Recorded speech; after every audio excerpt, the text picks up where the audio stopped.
And good morning, everyone. My name is Mike Walsh, and we are going to go ahead and begin. So, let's see here. Get right back to the correct spot. Members of the public who wish to make public comment may do so in person or by calling into the meeting. Public comment will be limited to 1 minute per person for each item. Members of the public wishing to make public comment in person should sign up on the sign-up sheets located on the tables in the back of the boardroom. California Department of Education staff will call up members of the public by name when it is time to take public comment. Individuals should form a queue behind the microphone at the back of the boardroom and wait for further direction from department staff prior to making public comment. Members of the public wishing to dial in for public comment should view the live stream of the meeting. The number and access code will be provided at the start of public comment for each item. Prior to making public comment, callers who are watching the meeting live webcast should make sure that the volume on their computer is muted to avoid echoing sounds during the call. When it is a caller's turn to make public comment, the caller will hear a voice announcement that says that they are unmuted. Another announcement will be made when a caller's time for public comment has ended. To call in for public comment, dial 717-908-1926 and use access code 1166083#. And at this time, Commissioner Fennell has agreed to lead us in the flag salute. Please stand. Ready, begin. I pledge allegiance to the flag of the United States of America and to the republic for which it stands, one nation, under God, indivisible, with liberty and justice for all. Thank you, Todd. So I'd like to welcome everyone here in the room and those watching the live stream to the June 2025 meeting of the State Board of Education's Advisory Commission on Charter Schools. I would like to welcome also State Board Liaisons, Vice President Cynthia Glover-Woods and Sharon Olkin, who are joining us on Zoom. That tiny screen there somewhere, okay. And also would like to welcome CDE's Chief Deputy Superintendent David Shapiro. Did I get it right? Okay, and on the first try, yes. First try. All right, here we go. Who will be representing the Superintendent of Public Instruction. And so we'll give you just a second to introduce yourself. Normally, we're going to roll around and have everybody, but we're going to ask you to go last. Right. So you can tell us about your life history, favorite restaurants, and that. Blood type, mother's maiden name. Exactly. So all of that. All the pertinent information. But at the moment, what I'll do is I'll ask, we have two of our commissioners who are also joining us on screen. So I'll ask Commissioner Jones to introduce herself and tell us who she represents, followed by Commissioner King. And then we'll start at the dais up here and we'll go from Commissioner Taylor and we'll work our way around. So considering I just forgot all those instructions, Commissioner Jones, please tell us who you are. Good morning, Erica Jones, and I represent teachers. Commissioner King. Good morning, Derek King. I represent charter schools. I was just smiling because we also know that you're a mom, so we were enjoying that as well. Good morning, everyone. Matt Taylor, and I represent charter schools. Good morning, Todd Fennell, representing California County Superintendents. Helio Brazil, Superintendent in Keys and representing superintendents. Mike Walsh, representing governing boards of school districts. We'll jump to you. Well, we'll jump over. Andrew Crow, parents of charter school students. And then Commissioner Shapiro. I'm trying again. You had it right before, and then you went and changed it. Shapiro. Okay, here we go. I'm in. Well, the first funny thing about that is Shapira is the correct pronunciation. I say Shapira. So really, either way, you're in good shape. Okay, I'm feeling better. You're in good shape either way. I say it wrong. Well, good morning. Glad to be here on behalf of Superintendent Thurman today at my first and maybe last, I don't know yet. We might have someone else appointed by the next ACCS meeting, but very glad to be here representing the superintendent. My background, I started my career as a high school teacher, worked in public schools in the early part of my career, have a master's degree in education administration, as well as a Juris Doctorate. Member of the California Bar, and then served the last 6 years at the California School Employees Association as the Director of Governmental Affairs. So worked on behalf of classified employees across the state of California, and have been, it's been my pleasure for the last about 5 months now to serve in the role as Chief Deputy Superintendent, Chief of Staff here at the California Department of Education. Welcome. I'm just being informed that we've got a change in the phone number, so let me read that number again to you. Again, members of the public who wish to make public comment may do so, but it's important that we give you the correct phone number. And that phone number today is 717-908-1937. So let me say that again. That phone number is 717-908-1937.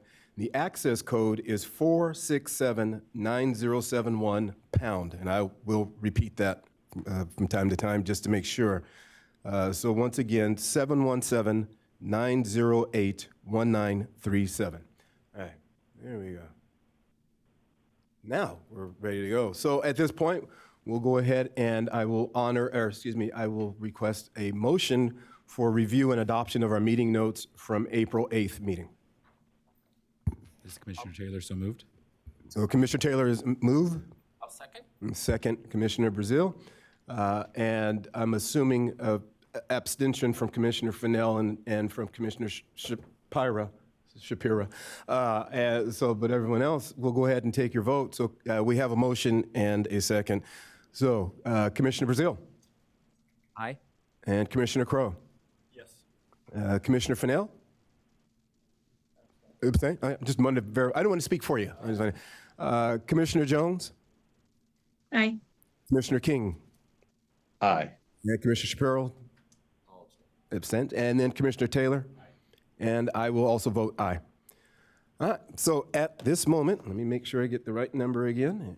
There we go, 1 second. There we go. So again, we will take general public comment after the Charter Schools Division update. Members of the public who wish to make general public comment by phone for items that are not part of the ACCS agenda may dial in now. Remember to call 717-908-1937 and dial access code 467-9071 pound. You must enter 467-9071 pound to be added to the caller queue. Callers making public comments should make sure the volume on their computer is muted to avoid echoing sounds during the call. So at this time, we'll go ahead and turn it over for Charter Schools updates. All yours. All right. Well, first I want to take a moment to recognize the contributions of Susan Park, our recently departed director of the Charter Schools Division. Susan Park's last day with the California Department of Education was Friday, May 30th. She accepted a position down in her neck of the woods in San Diego Unified School District. And we here at the Department of Education would like to thank her for her leadership of the Charter Schools Division and wish her all the best in her new position. Prior to her departure, Susan prepared the following update to try to make it so I would not look completely unprepared and out of my element at my first and perhaps only ACCS meeting. So since the last meeting in April, we are very pleased to report that the U.S. Department of Education approved CDE's request to move forward with the Public Charter Schools Grant Program request for applications. The Charter Schools Division webpage on the CDE website has information about how charter schools can apply for a subgrant to open, replicate, or expand with a maximum award amount of $1.9 million over a 3-year period. We'd like to thank everyone who applied to read subgrant applications. This really helps the California Department of Education keep the grant funds flowing, keep the process moving. Also, thank you to State Board of Education liaisons, Vice President Glover Woods, and Member Olkin for supporting this project with CDE staff. Please email pcsgp@cde.ca.gov with questions about timelines, requirements, or other information. I also want to note that on June 17th, 2 team members from the Charter Schools Division will be presenting at the California Charter Authorizing Professionals Conference.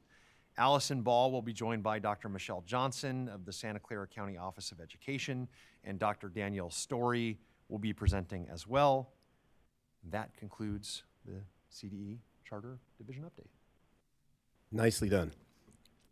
Our vote for you is you can stay. All right. So at this time, we're going to open up public comment first from people that are in the room. CDE staff will call the members of the names of the members of the public. You simply form a line at the microphone located in the back of the boardroom. And then again, this is for general public comment for items not on the agenda today. So do we have anyone? There's nobody signed up for general public comment. We will take general public comment from callers on the phone at this time. Are there any callers on the line for public comment? There are no callers in the queue. Very good, then we will move forward. So we have 3 items on the agenda today. The ACCS will hear 3 non-classroom based funding determination items. Okay? I want to let everyone know that we're going to do things a little different for our first one. We're going to be taking this item up in 2 parts. So after the CDE's presentation, we will first have public comment and commissioner questions, and then a motion on all the funding determinations in item 1, except Phoenix Charter Academy. After we vote on that motion, we will then do a second round just pertaining to Phoenix Charter Academy and the funding determination, which will consist of public comment, commissioners' questions, and then once again followed by a second motion. Also, at that time, I'm anticipating a few questions from this body, and I'm going to ask, or just notify Phoenix Charter Academy, this group will have questions, and I'm going to request that you assign one person who will answer those questions, if you have someone who's available for that. So again, we will do this in 2 separate parts. We will pull the Phoenix Charter Academy, and we will vote on it and have a conversation about it at a second time. But CDE will make just one presentation, and then we'll save our questions for that. So at this time, people wishing to make public comment by phone for all of item 1 funding determinations, with the exception of Phoenix Charter Academy, please call in at this time. Once again, that phone number is 717-908-1937, access code 467-9071#. Please dial that number when prompted. You must enter the access code 467-9071# to be added to the queue. For anyone wishing to make public comment on Phoenix Charter Academy, please call in after we conclude the first round of public comment. So hopefully that makes sense. I'll repeat it often, just so it helped me make sense of things. So at this time, I'm going to invite McKenna Yui from CDE to present on all of item 1. All right. Good morning, members of the commission. As Chair Walsh stated, my name is McKenna Huey, and I will present item 1 of today's meeting agenda. So this item considers funding determination requests from 6 charter schools. Upon its review of all funding determination requests, the department proposes to recommend that the state board take the following actions. Approve the determination of funding requests from the 5 charter schools listed on this slide at their requested levels of funding and for the time periods provided in attachment 1, and to deny the determination of funding request for Phoenix Charter Academy College View. So statute provides that a charter school may receive funding for its non-classroom based instruction only if a determination of funding is made by the state board. In determining that non-classroom based instruction is conducted for the instructional benefits of pupils and is substantially dedicated to that function, the state board shall consider the amount of a charter school's total budget expended on certificated staff salaries and benefits, on school sites, and the pupil to teacher ratio of the school. Statute and regulations outline the eligibility requirements and criteria for funding for non-classroom based instruction, and provides that charter schools shall be funded pursuant to applicable regulations unless there is a reasonable basis to recommend otherwise. The criteria to qualify for each level of funding are detailed in the table on this slide as well as in the item. So regulations provide that a funding determination shall be approved in increments of 2 to 5 years. Statute outlines the requirements for a funding period of 5 years, which is based on a charter school's academic performance index rank, which is no longer calculated.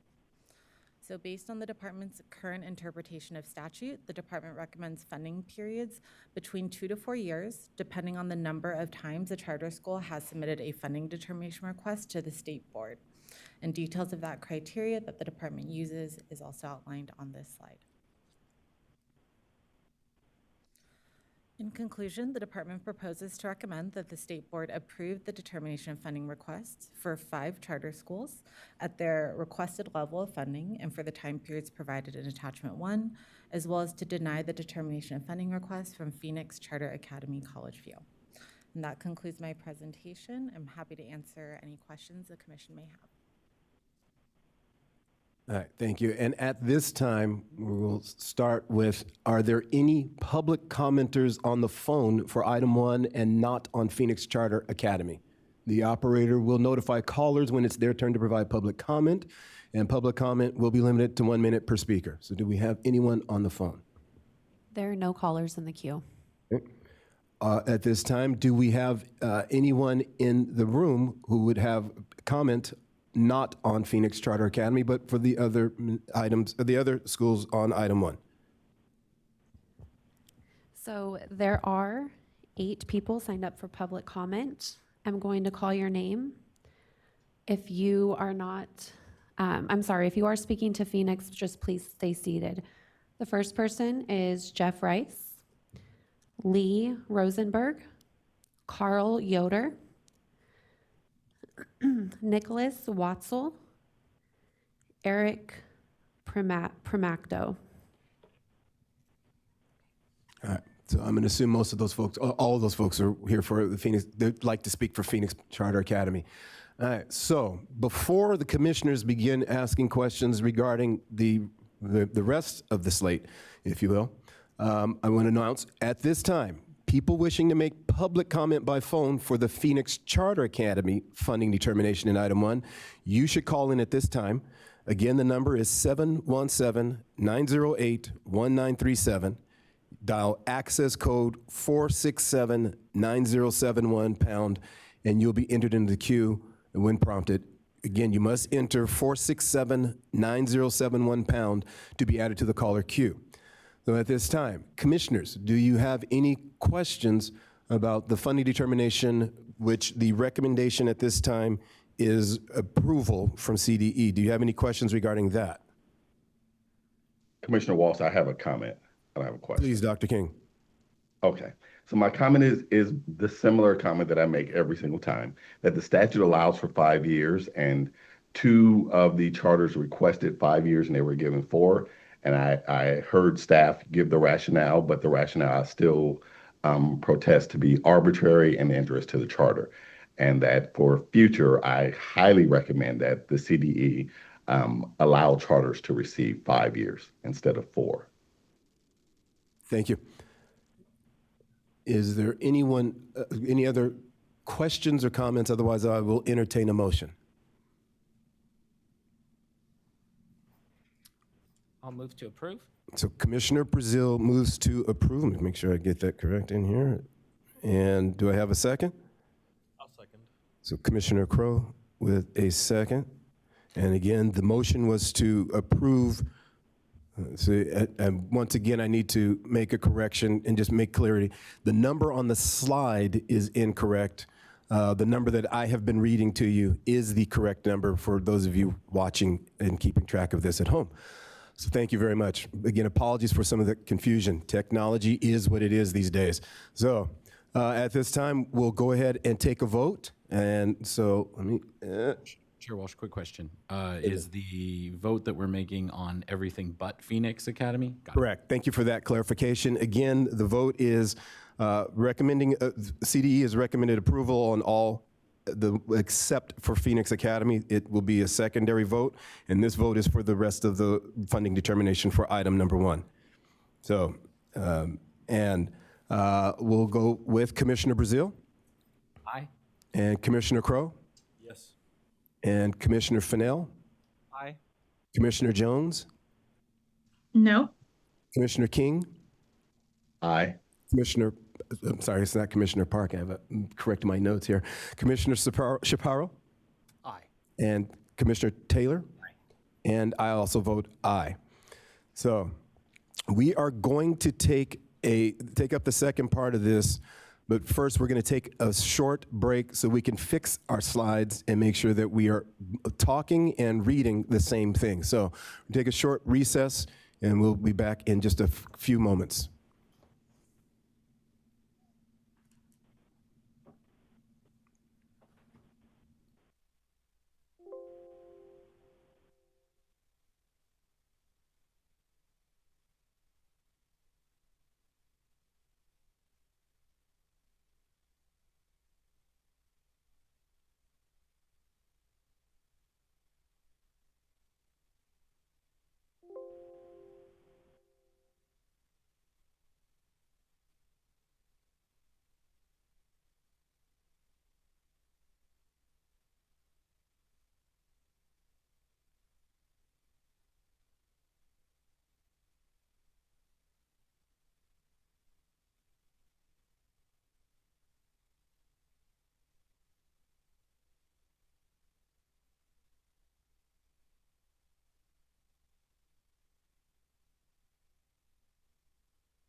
And I believe we are back. Oh, there we are. And welcome back. All right. Let's see, find my location now. All right, we will now take up the second part of this item, the funding determination for Phoenix Charter Academy. I'd like to state again that people wishing to make public comment by phone for the Phoenix Charter Academy funding determination in item 1 should call in now. The number is 717-908-1937. Please dial access code 467-9071 # to be added to the queue. And when prompted, you will be told it is your turn. In this case, we will begin, in order to give callers time to call in, we will begin with public comment here in the room. So again, if CDE staff will invite you up, and we'll give you 1 minute each to speak. At this time, do we have anyone? Again, I believe you have the list. I'll let you go ahead and read that again. Yes, I'm going to call you up by groups of 3. Please come line up at the podium. Lee Rosenberg, Carl Yoder, Jeff Rice.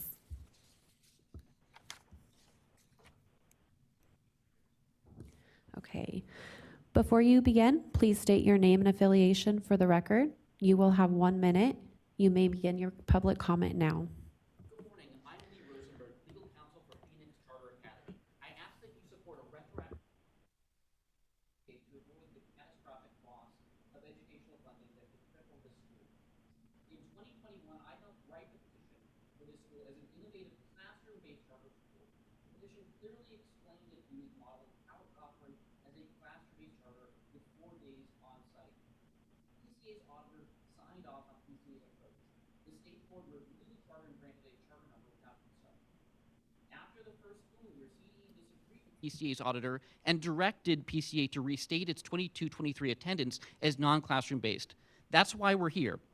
PCA intended to operate a classroom-based program, but requires a retroactive funding determination to both conform to the CD's directive and keep its funding for the 22-23 school year. Since last year, PCA has operated a full 5-day-a-week classroom-based program in line with CD guidance. CD's opinion that a funding determination is contrary to the moratorium is not a legal basis to deny the funding determination. Thank you. I'm going to give you a chance. I'm getting messages that the folks who were at home were not able to hear just about most of that. So I'm going to ask that you, if you would like, give you the opportunity to share that again. Start the clock over. I would. Apologies for everybody for listening to it twice. I'm Lee Rosenberg, legal counsel for Phoenix Charter Academy. I ask that you support a retroactive funding determination for PCA to avoid the catastrophic loss of educational funding that could cripple this school. In 2021, I helped write the petition for this school as an innovative classroom-based charter school. The petition clearly explained its unique model and how it would operate as a classroom-based charter with 4 days on site. PCA's auditor signed off on PCA's approach. The state board reviewed the charter and granted it a charter number without concern. After the first school year, CDE disagreed with PCA's auditor and directed PCA to restate its 22-23 attendance as non-classroom based, and that's why we're here. PCA intended to operate a classroom-based program, but requires a retroactive funding determination to both conform to the CDE's directive and keep its funding for the 22-23 school year. Since last year, PCA has operated a full 5-day-a-week classroom-based program in line with the CDE's guidance. CDE's opinion that a funding determination is contrary to the moratorium is not a legal basis to deny the funding determination. Thank you. Okay, before you begin, please state your name and affiliation for the record. You will have 1 minute. You may begin your public comment now. Hi, I'm Dr. Patricia Doherty. I am the Executive Director of Phoenix Charter Academy College View, and I'm here to answer any questions that you may have for me today. Thank you.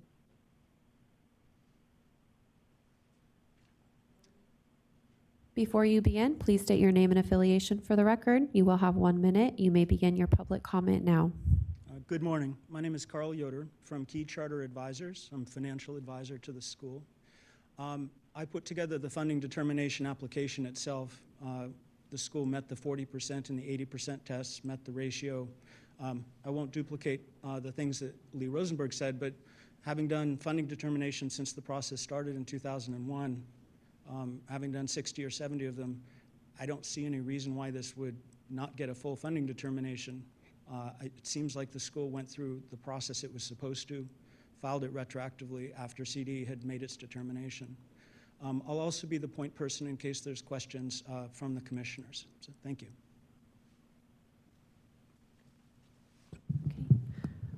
Before you begin, please state your name and affiliation for the record. You will have 1 minute. You may begin your public comment now. Good morning, Chair Walsh and Commissioners. Jeff Rice with A+. Thank you for giving us the opportunity to discuss this item separately, as the CDE's recommendation for zero funding for Phoenix Charter Academy College View is very perplexing and inexplicable, not grounded in law, and is inconsistent with past practice. So I want to summarize some of the key points. Phoenix Charter Academy petitioned for and was approved as a classroom-based charter and has always operated as such. When the CDE required after the fact that the school's offsite Mondays be reported as non-classroom-based ADA, and despite the fact that this schedule was part of the approved charter petition, the school modified its program to make Mondays on-site. The school has met the threshold requirements for a 100% funding determination for the 22-23 school year, and it is fully compliant with CDE requirements. It is important to note that many other classroom-based charter schools have filed funding determinations in the past and have been approved. That does not make them non-classroom-based charter schools, nor does it trigger a violation of the moratorium. I therefore request that you approve PCA College View for 100% funding for the 22-23 school year. Thank you. I'm going to call up the next 3 speakers. Dr. Patniff, Nicholas Watzel, Eric Primacto.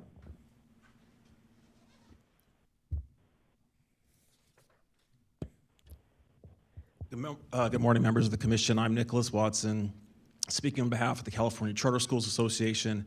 Thank you to CDE staff for their work on this matter. We know that it takes a tremendous amount of effort to do the funding determination process. I would just like to support the comments of Phoenix and their council. We do not believe the moratorium is appropriate to be applied in this particular instance. The school provided a full year of public school instruction. They deserve to be funded for that. The failure to do so would have pretty drastic consequences on the school and ultimately the school students. And so we ask that you approve the funding request at the funding level requested. Thank you.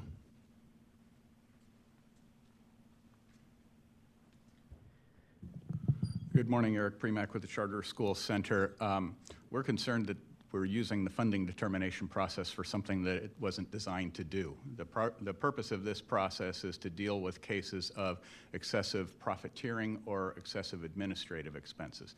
That's clear in the statute, clear in the signing message that then Governor Davis signed when this law came into effect. Here we're bootstrapping the funding determination process to penalize the school for something completely unrelated to this process. It's entirely inappropriate. Outside of the scope of the process, we would urge you to reject the department's recommendation and to grant the determination. Finally, I'll associate myself in support of the comments from Dr. King regarding the term of funding determinations. This has been a recurring issue, and we believe that enforcing an alternate interpretation without a legal or regulatory basis is a classic example of an underground regulation. So, thank you.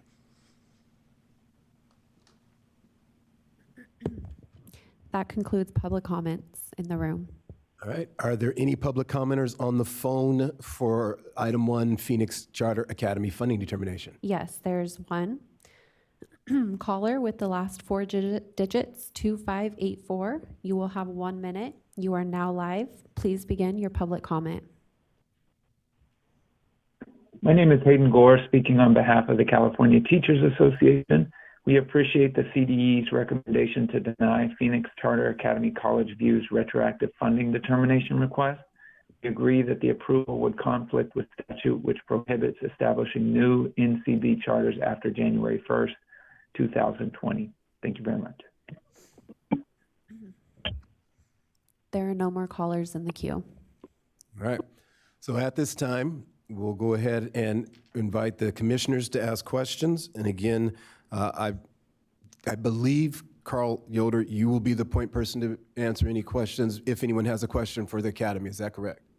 Okay, wanted to make sure I got that right. And then we also, again, with McKenna Yui, if we have questions, that is the person for CDE that we'll be asking. So commissioners, again, at this time, any questions that you have, the recommendation at this time from CDE is to deny. And so please, let's begin our questions. So who would like to ask first? Mr. Walsh, I don't know if you can see my hand raised there. So Now I can see. I'm sorry. In I that don't- screen that we had, it was really small, but you're on now. So please go right ahead, and then I'll ask Commissioner Taylor to go after you. Okay. My question, first and foremost, is to the staff. I'd like to know, in light of the confusion with respect to how the charter was authorized and the modifications they made, considering that they made the 40 and 80% thresholds, why or if a 2-year 100% funding determination was even considered? Or why not? All right. Thank you for that question. So just to reiterate, I think I'm hearing you ask why a recommendation for Phoenix Charter Academy at 100% was considered.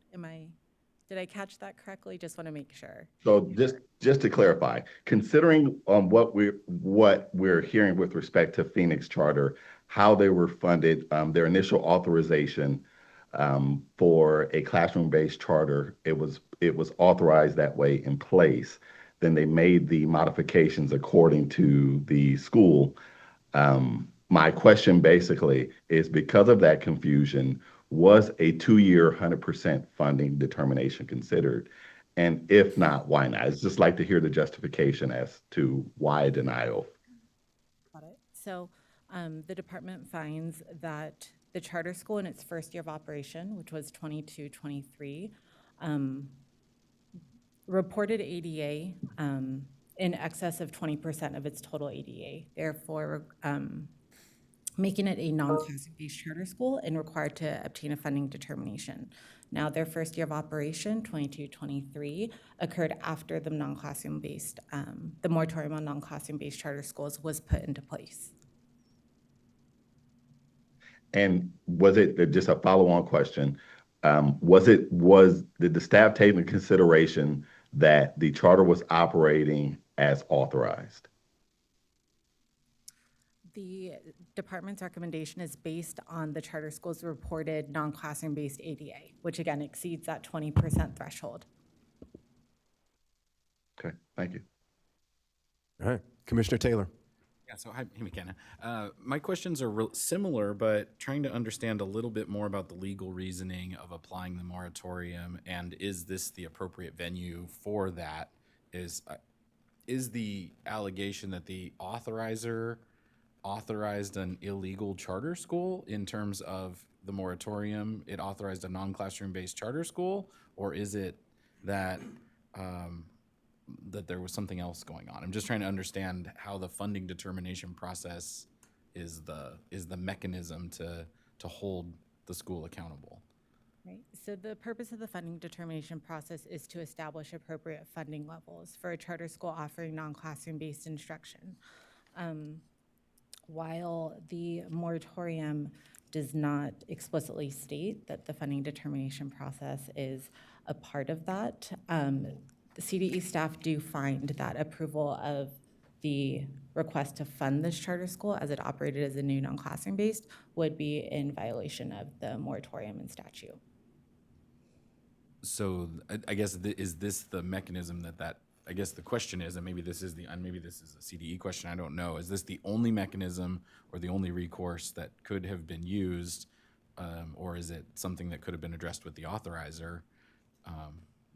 So I don't have a response to that question, as that falls outside of the scope of the funding determination process, which is to establish a funding level for a non-classroom-based charter school.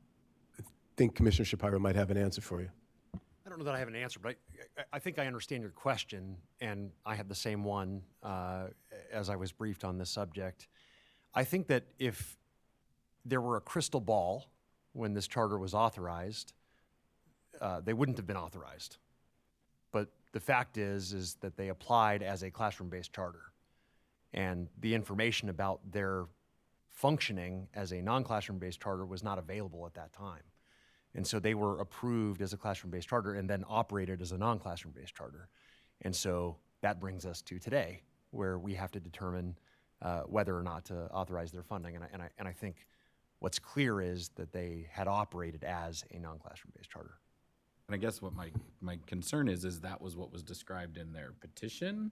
So as far as I can tell, and that was what was described as how they were going to operate, and then it showed back up as they didn't meet the definition of a classroom-based school. And is this the right mechanism to handle that, or is it disallowed ADA?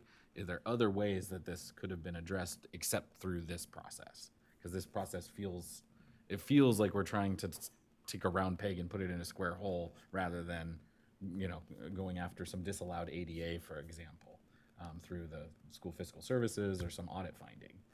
That's just my question, sort of operationally, I guess, for CDE and staff.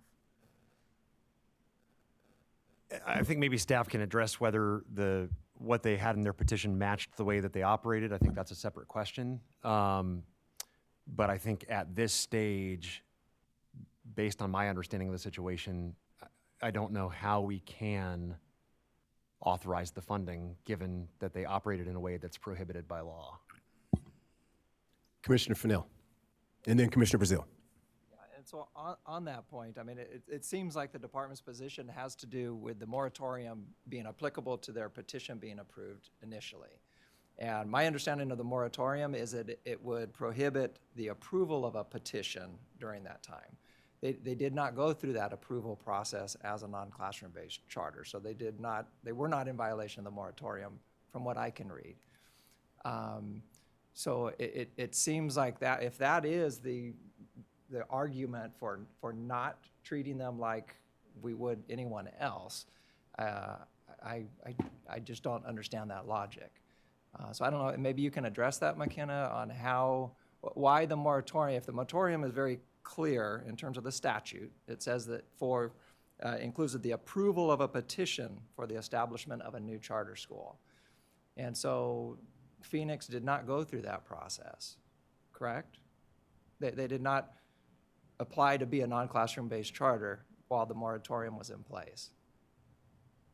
I think that would be maybe a question at the authorizer level. The department doesn't review or approve petitions. Those happen at the local districts or the county offices. Right. And I guess that's where I'm getting at, and I agree with Commissioner Taylor here, that they did go through an approval process for their charter to be granted, and because of circumstances, they weren't able to, it sounds like, deliver a entirely classroom-based model. So they slipped into, retroactively, into a non-classroom based. But they never went through a petition approval process as a non-classroom based. So I don't see how they're in violation of the moratorium. The department's recommendation is just based on the existence of the moratorium. So the department is not speaking to the charter school's violation of that per se. The department just finds that approving a funding determination for a non-classroom based charter school that operated after the moratorium would be inconsistent with statute.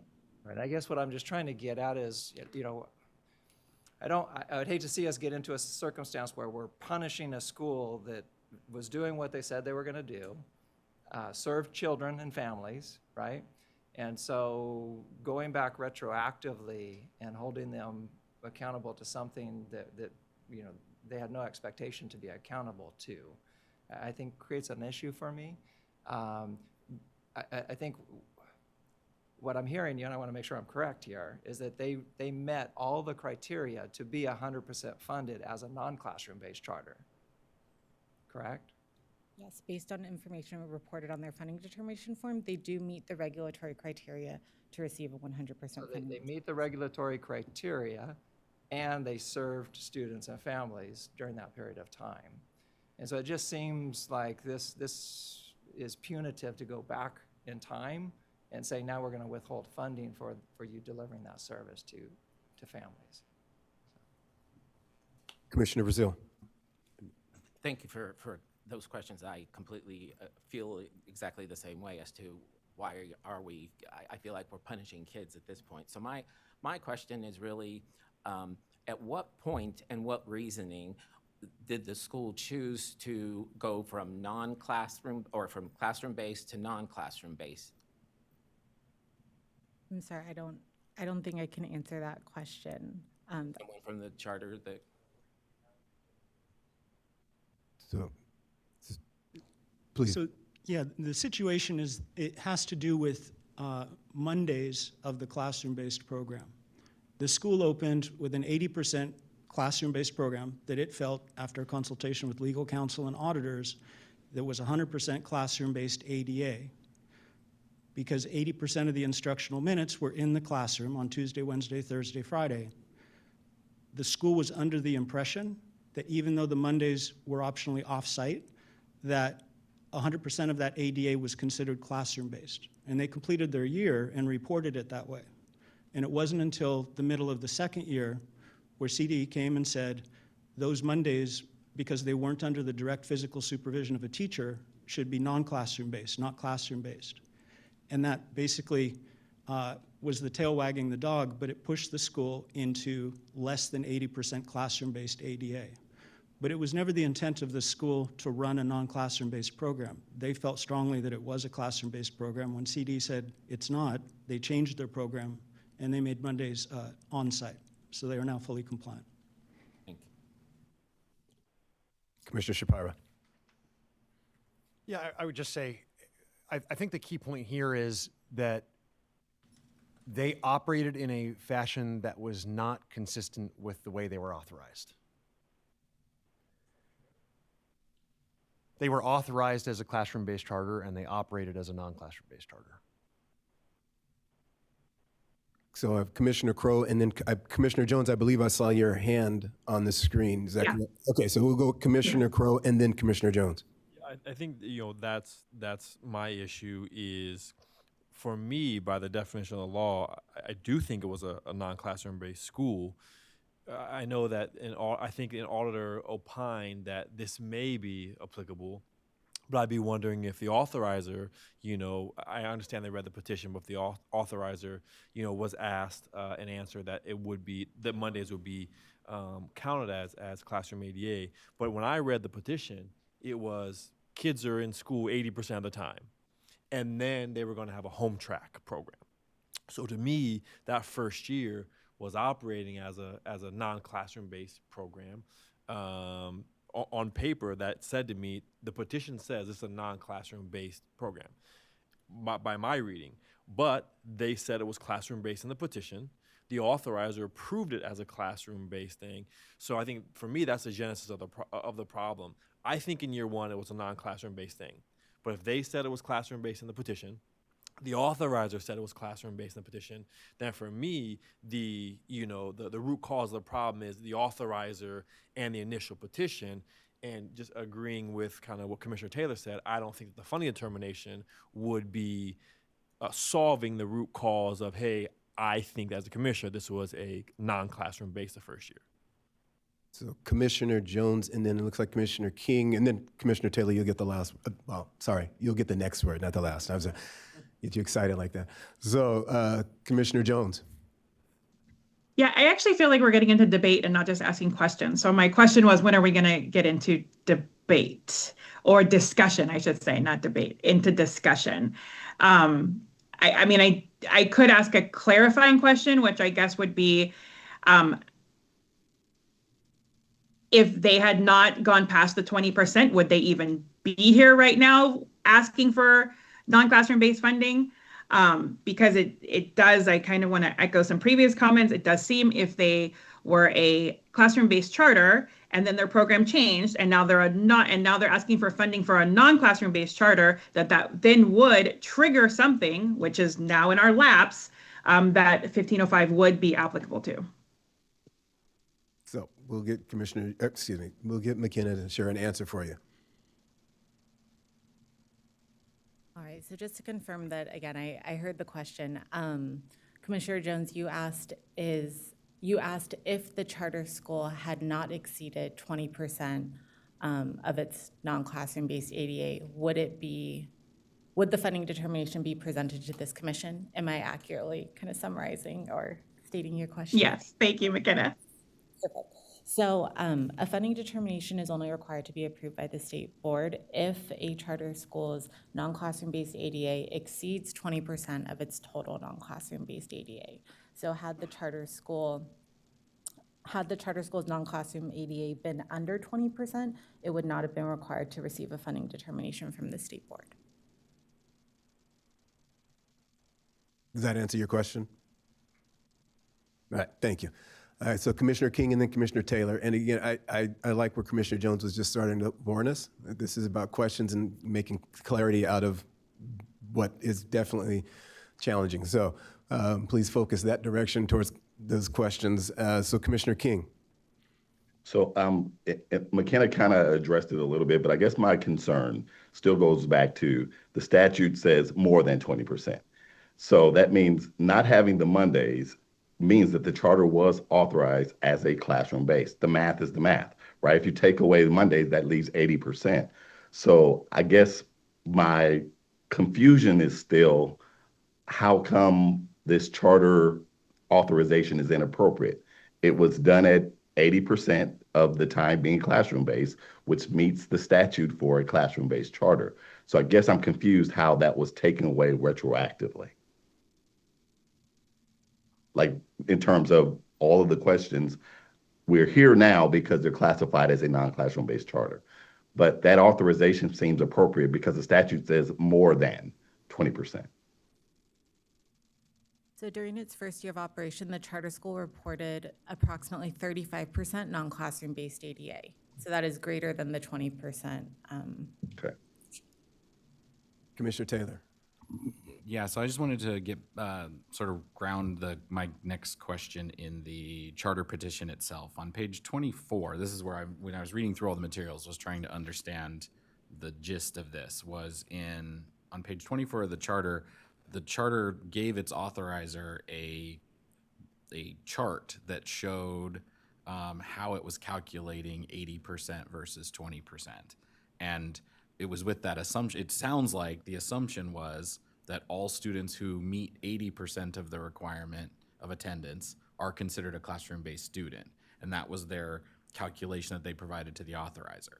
So the authorizer approved this charter, as far as I can tell, based on that assumption.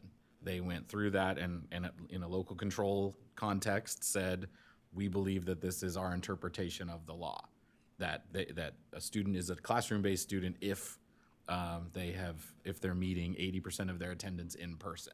So it looks like the authorizer was going through saying, I'm approving a classroom-based charter.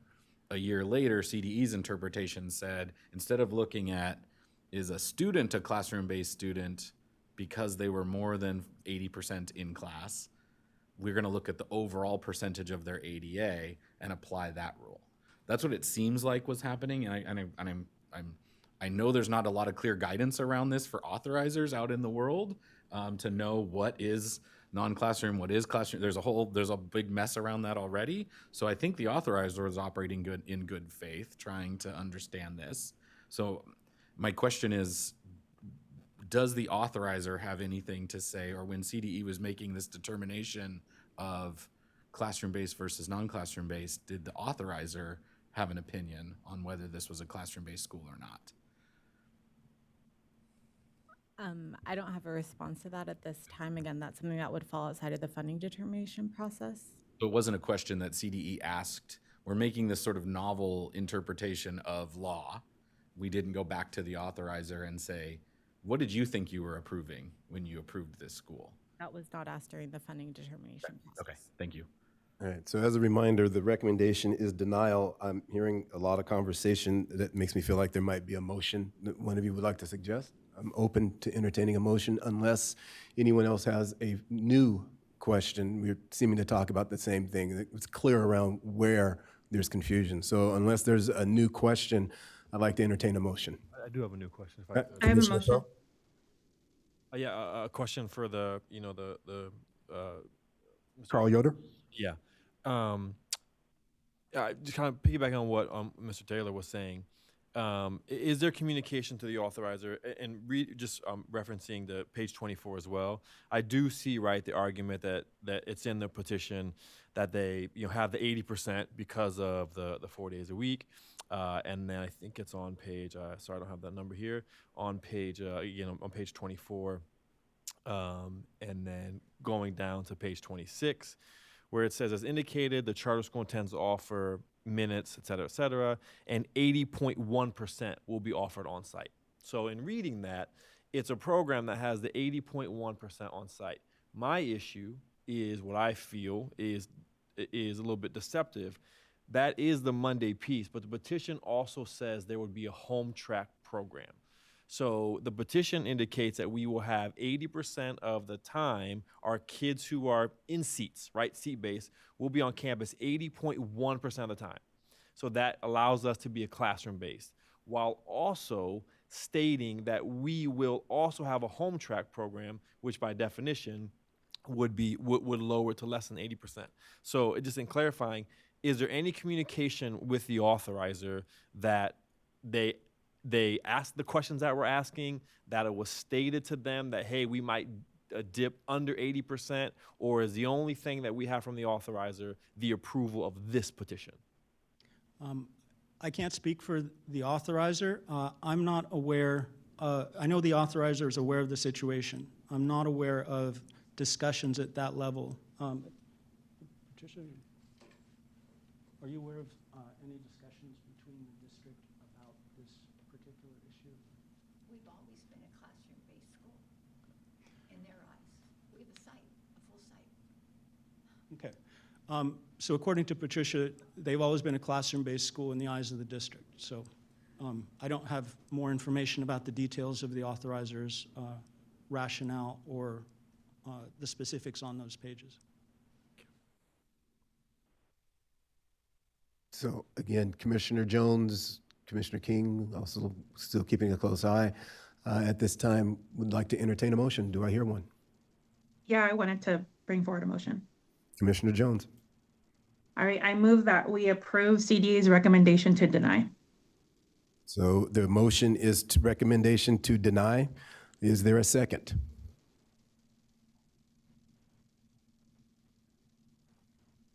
And I'll second the motion. seconded by Commissioner Shapira. And then the motion is to, make my notes here. The motion is to deny, and so we'll take a vote. Commissioner Brazil. Nay. Further discussion?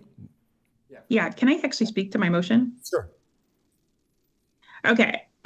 So one of the things that I bring up often is how this whole system needs to be revamped, and we actually need to relook at how exactly we're doing this. And this is part of that as well. I also want to make very clear that we could run the risk of setting a precedent where schools could then apply to be a brick and mortar charter and then switch on us. And that's not a great precedent for us to set with this commission. I've heard from my colleagues today, which is very refreshing, that there are areas that we can improve in this process. And so along those lines, I do not want us to set a precedent. I want us to do what we've been asked to do today and move forward and see if there are places that we can actually make further improvements as far as how we do the regulations, the funding determinations, all of that, actually have that discussion in the future.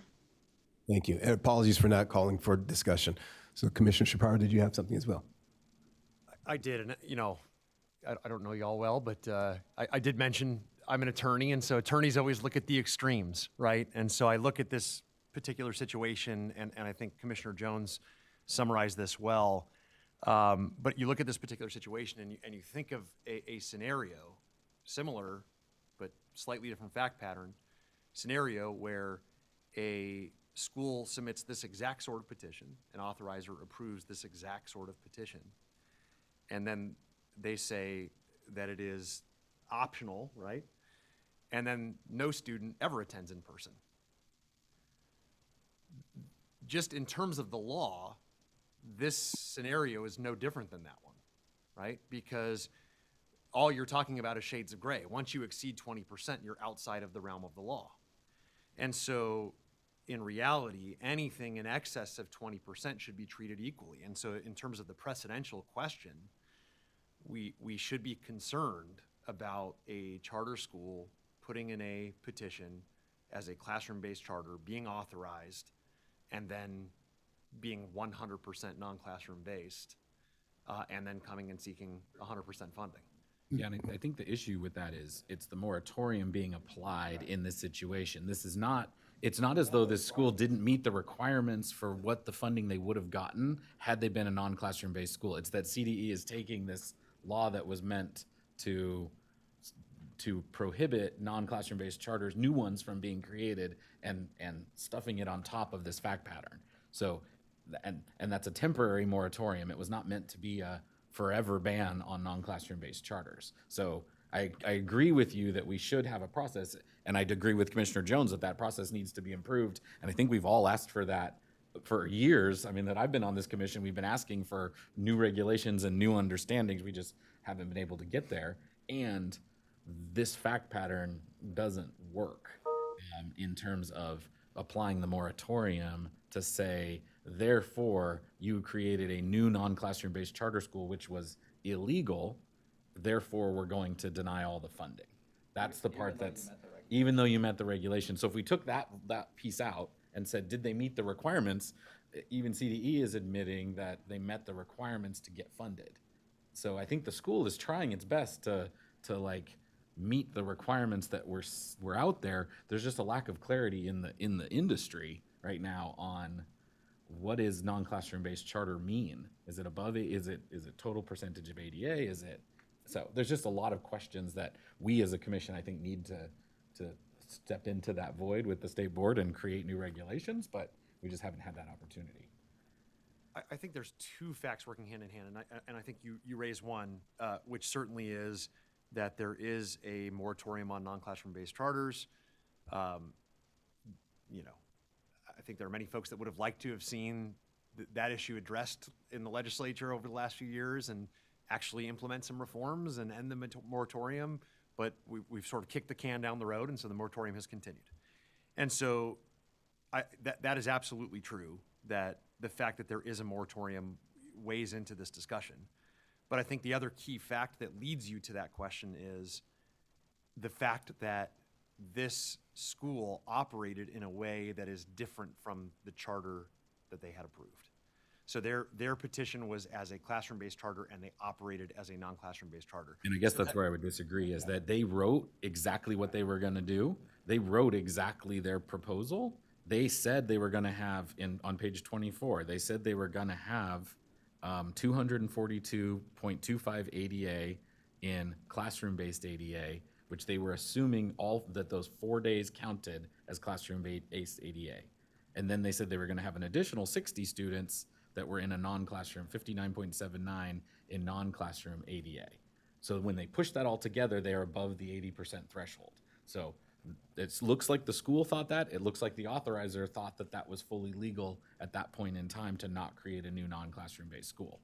The interpretation then coming later from CDE was you were at 35% overall ADA, so that overall number is the one that matters, and therefore we need to remove your designation as a classroom-based school.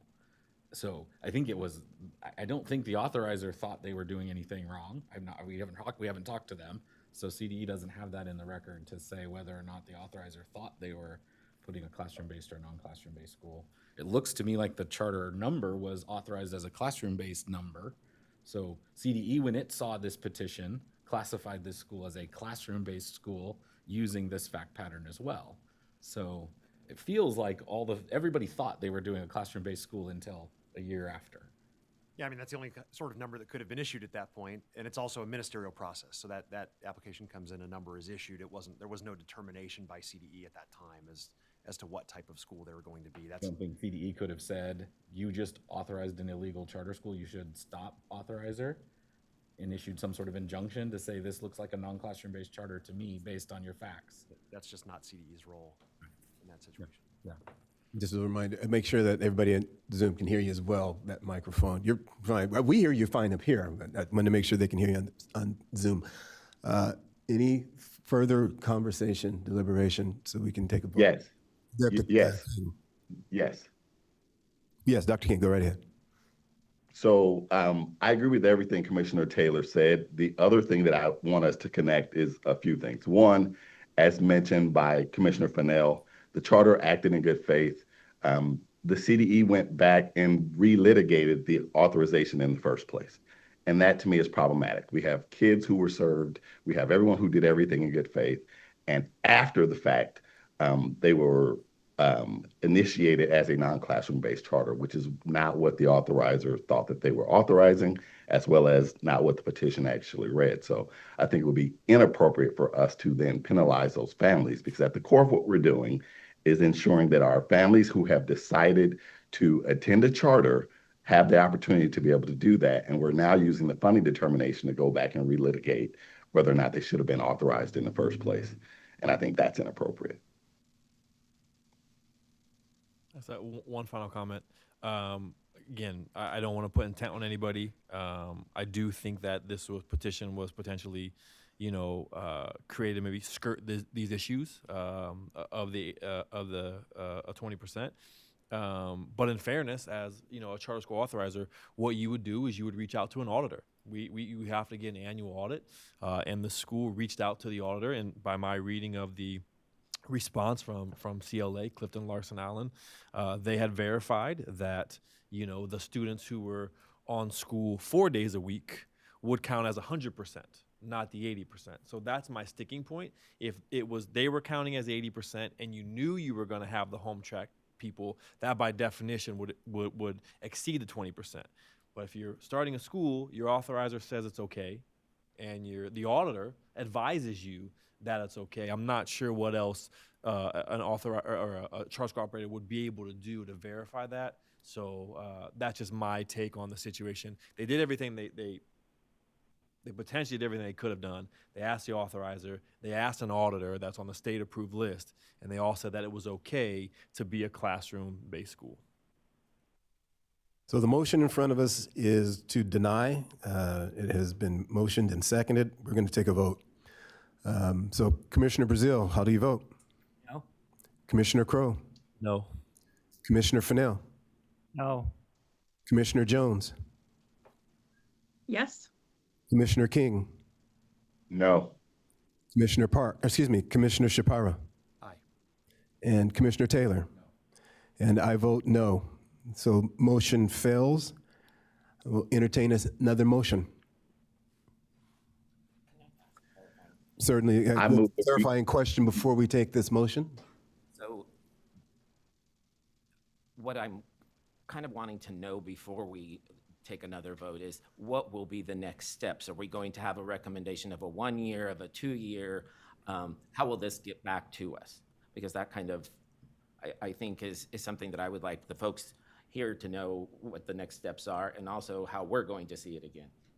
So the answer that I can give you, and then we can verify it with staff, is that we get to choose what the response is, so we can make the recommendation, including if we don't feel like we have enough information to make the right answer, to make the right call, we can also bring it back and ask for more information if that's how we feel. I'm not sensing that from this body. I feel like there is a movement here, but if this next motion fails, we do have that as an option. So my understanding, normally when we approve these, it's looking forward. In this particular case, correct me if I'm wrong, we're looking backwards. My understanding is they are now fully compliant with a classroom-based model.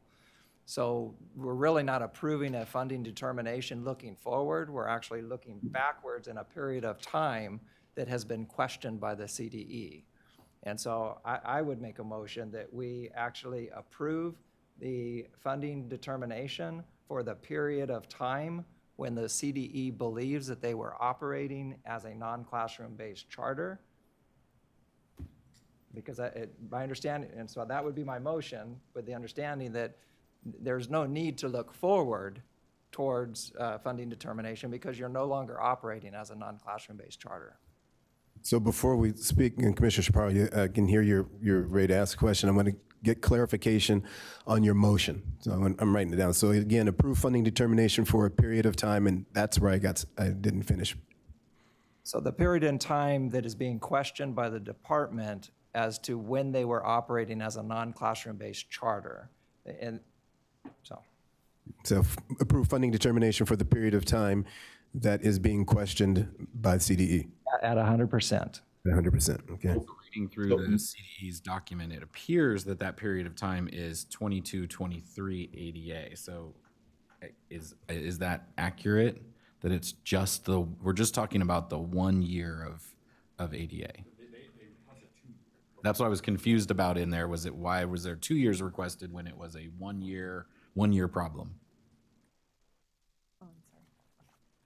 Sorry. We put in a 2-year determination just because that's standard for a first-year charter school to put in 2 years, but it's only that first year, the 22-23 year, that's in question.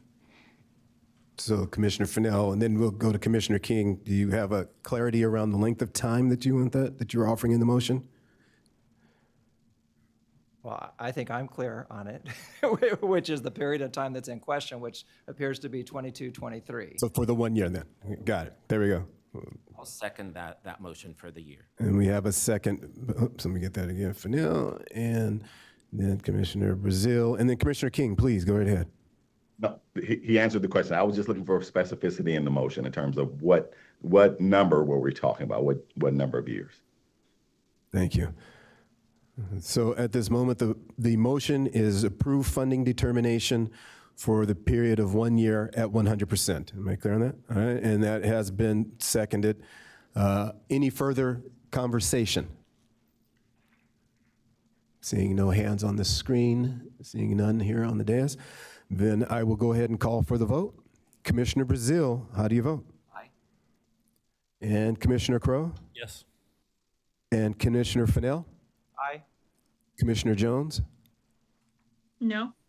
Commissioner King? Aye. Commissioner Shapira? No. Commissioner Taylor? Aye. And I also vote aye. Motion to approve funding for a period of 1 year at 100% is approved. All right, thank you. All right, let's move forward. Taking a very deep breath. All right, so item number 2, consideration of determination of funding request with reasonable basis and mitigating circumstances. Let's see, people wishing to make public comment by phone for this item should call in at this time. The number is 717-908-1937. Access code 467-9071 # is to be used so that you'll be prompted and enter into the caller queue. At this moment, Jonathan Yu will present on this item and share CDE's recommendation. Welcome, Jonathan. Hello, good morning, commissioners. My name is Jonathan Yu. I'm with the Charter Schools Division, here to present item 2. This is non-classroom-based funding determination requests with mitigating circumstances. This item consists of determination funding requests with mitigating circumstances from 6 charter schools. All charter schools presented in this item requested 100% funding for their non-classroom-based instruction. Without the consideration of mitigating circumstances, none of the charter schools meet the regulatory expenditure requirements for 100% funding. The CDE proposes to recommend that the SBE take the following actions as provided in attachment 1, which is approve the determination of funding requests for 3 charter schools at a funding level higher than what they qualify to receive pursuant to regulatory criteria for 2 years, and approve the determination of funding requests for 3 charter schools at a funding level for which they qualify to receive pursuant to regulatory criteria for 2 years. According to California Education Code, a charter school may receive funding for its non-classroom-based instruction only if the determination of funding is made by the SBE pursuant to Education Code 47612.5. Regulations shall specify that a non-classroom-based instruction is conducted for the instructional benefit of pupils and is substantially dedicated to that function. The SBE shall consider, among other factors, the following: the amount of the charter school's total budget expended on certificated employees' salaries and benefits and on school sites, and the pupil-teacher ratio of the charter school.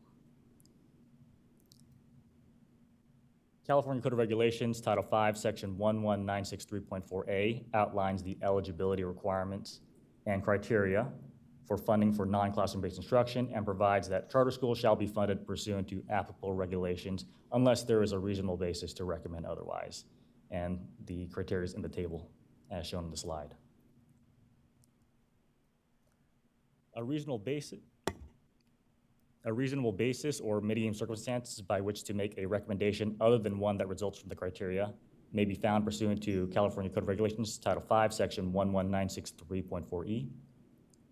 Mitigating circumstances may include, but not be limited to, the following: information provided by the charter school on its funding determination form, documented data regarding individual circumstances of the charter school, the size of the charter school, and the number of years the charter school has been in operation.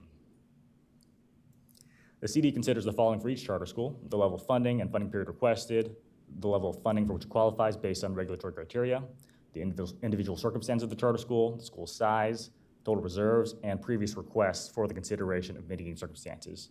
And the CD requests clarifying information as necessary to make possible a more detailed review or to develop a reasonable basis for a recommendation other than those prescribed by regulations. For funding periods for mitigating circumstance requests, a funding determination shall be increments of 2 to 5 years pursuant to California Code of Regulations, Title V, Section 11963.4C. But for charter schools requesting the consideration of mitigating circumstances, the CD typically recommends a period of 2 years. A period of 2 years allows the CD to revisit a charter school's funding determination sooner, ensure that the charter school meets the expenditure criteria for its approved level of funding for its non-classroom-based instruction, and follow up on other matters reported by the charter school in its determination of funding request. In conclusion, the CD proposes to recommend that the SBE take the following actions as provided in Attachment 1, which is 1, approve the determination of funding request for 3 charter schools at a funding level higher than what they qualify to receive pursuant to regulatory criteria for 2 years, and approve the determination of funding request for 3 charter schools at the funding level for which they qualify to receive pursuant to regulatory criteria for 2 years. And the CD notes that for charter schools whose funding determinations are approved at a level different than what they requested, may submit a reconsideration request to request a higher level of funding. That concludes my presentation. I'm here for any questions. At this time, we'll start with any public comments on the phone for item number 1, and then we'll move into asking questions from the commissioners. So are there any callers on the phone? There are no callers in the queue. Do we have anyone in the room that is asked? We do have one person signed up, Eric Primacto. And he was just saying pass. So thank you, Mr. Premack. Okay, so are there any questions from the commissioners, including those who are on the screen?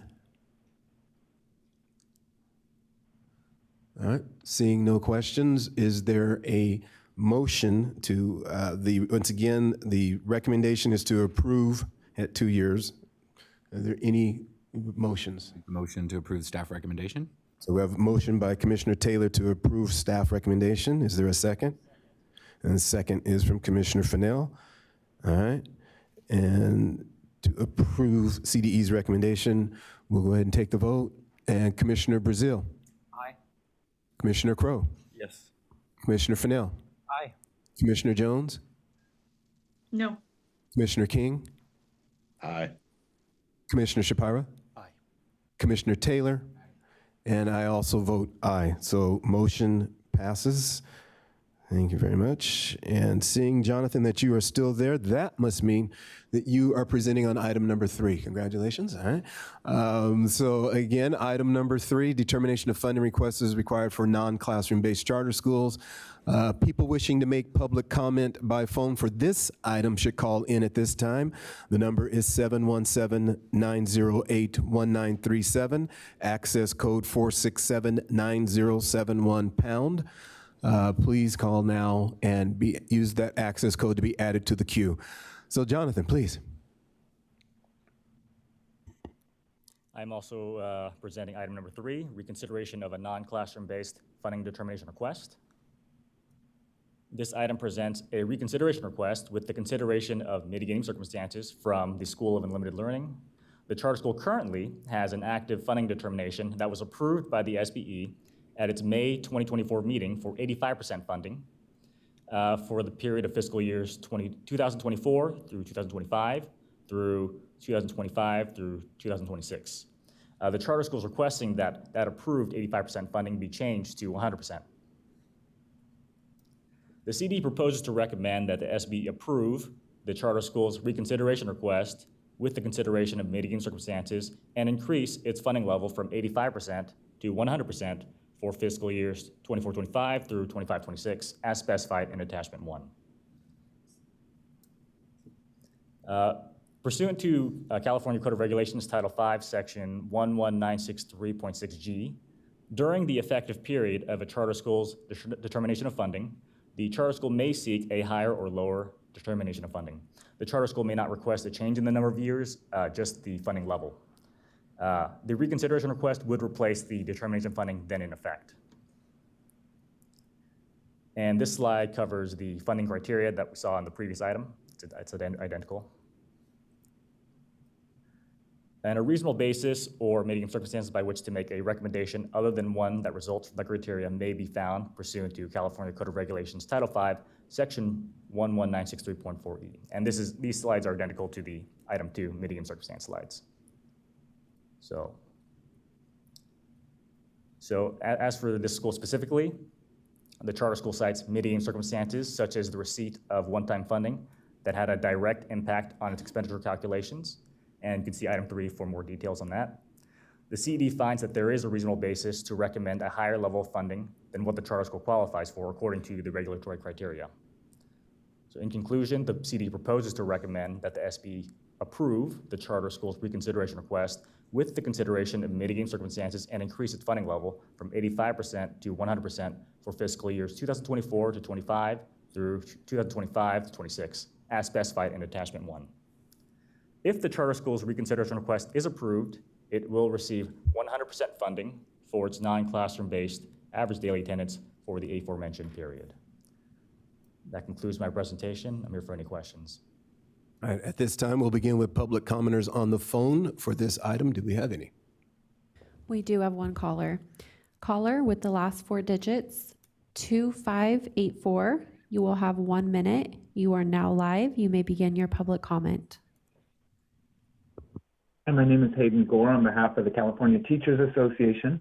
The CTA would like to comment on this issue to highlight the charter school's attempt to claim expenditures on consultants to assist, quote, assist with the charter renewal process as a mitigating circumstance. Charter renewal criteria are outlined specifically in Education Code and are related to academic program outcomes, fiscal and governance competency, legal compliance, and demonstration of non-discrimination. Funds intended for student instruction should not be used on consultants to support the renewal process. While we note that the CDE does not appear to have taken this claim into account, it should be noted publicly that this should never be considered a mitigating circumstance. Thank you. There are no further callers in the queue. Do we have anyone in the room? There's nobody in the room for public comment. All right. So commissioners, questions? Comments? Seeing none, the recommendation from CDE is to approve from 85% to 100%, excuse me, approve it at a level of 100%. I will entertain a motion. So moved. So Commissioner Brazil moves. Is there a second? I'll second. Commissioner Crowe? Sir. And we'll second that. Just want to make sure I had the correct voice from my left. Good. Then the recommendation is to approve. We'll go ahead and vote. Commissioner Brazil? Aye. And Commissioner Crowe? Yes. Commissioner Fennell? Aye. Commissioner Jones? No. Commissioner King? Aye. Commissioner Shapira? Aye. Commissioner Taylor? Aye. And I will also vote aye. So motion passes. All right.